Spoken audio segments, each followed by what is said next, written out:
René Gérard, vous partagez ce point de vue. Il y a eu une justice à deux vitesses, c'est-à-dire que les Serbes ont davantage été condamnés que les Bosniaques, les Albanais, les Kosovars. Je rappelle juste que vous avez couvert ce conflit. J'ai couvert tous ces conflits pour le Figaro. et je connais très bien Srebrenica. Et je voudrais dire que c'est grâce à Renaud Girard que j'ai compris quelque chose à la Yougoslavie. Merci. Voilà. Je voudrais le dire, c'est dit. J'ai effectivement couvert l'intégralité de ces conflits. Alors, il y a deux choses là.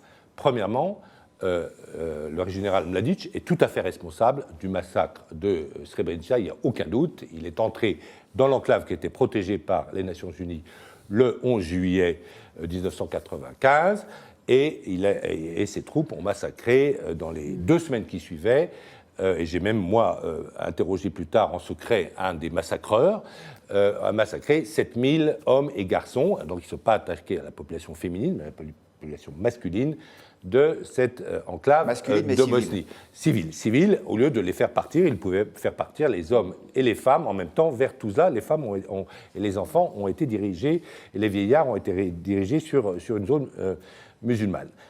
Et donc c'est très bien qu'ils soient condamnés. On aurait aimé que ce soit plus tôt, puis il a pu se cacher. On aurait aimé qu'il soit en meilleur état, mais il mérite tout à fait sa condamnation à perpétuité, c'est tout à fait certain. En revanche, on regrette que ce tribunal sur l'ex-Yougoslavie ait eu la main lourde uniquement en l'égard des Serbes, et donc ça fait justice de vainqueur, puisque finalement ce sont les Serbes qui ont perdu cette guerre civile en Yougoslavie à la fin.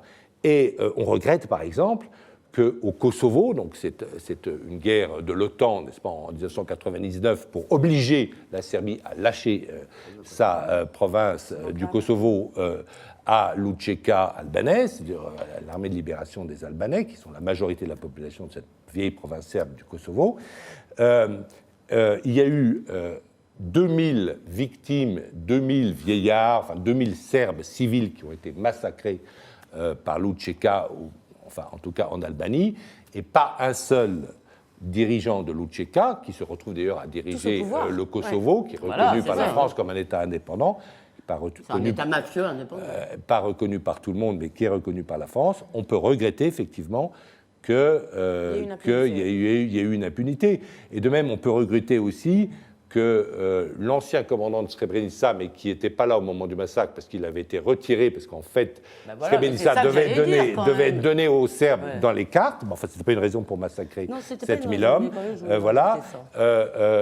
Lui-même a été élargi alors qu'il est coupable d'un petit massacre à Kravica le 7 janvier 1993, où le jour de Noël, la nuit de Noël, les musulmans de Srebrenica étaient allés faire un raid où ils avaient tué une centaine de civils serbes dans ce village. Ce n'est pas une raison, 2 ans et demi après, pour faire une vengeance aussi énorme et tuer 7000 personnes innocentes. Elisabeth Lévy. Non, je voulais juste dire...